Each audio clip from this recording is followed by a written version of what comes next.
So now let's see how we can edit and copy drawings inside of Blender. So a lot of the times you don't want to redraw everything out, and in order to overcome that, you can just edit and copy out the drawings in different frames.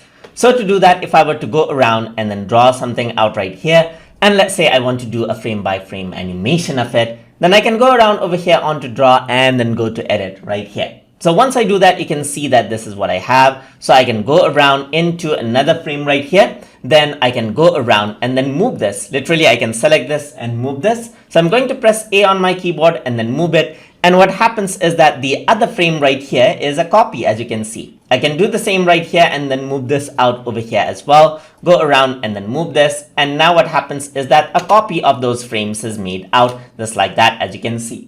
You can do anything out right here. So you can go around right here and then you can resize this. You can scale this out and this is how it looks. You can go around right here, resize it right here and then move this out just like that. And that is how it works. You can go around over here, move this out over here as well. So you can take the reference right here and then there you go. You got an animation without having to draw out each frame over there in Blender.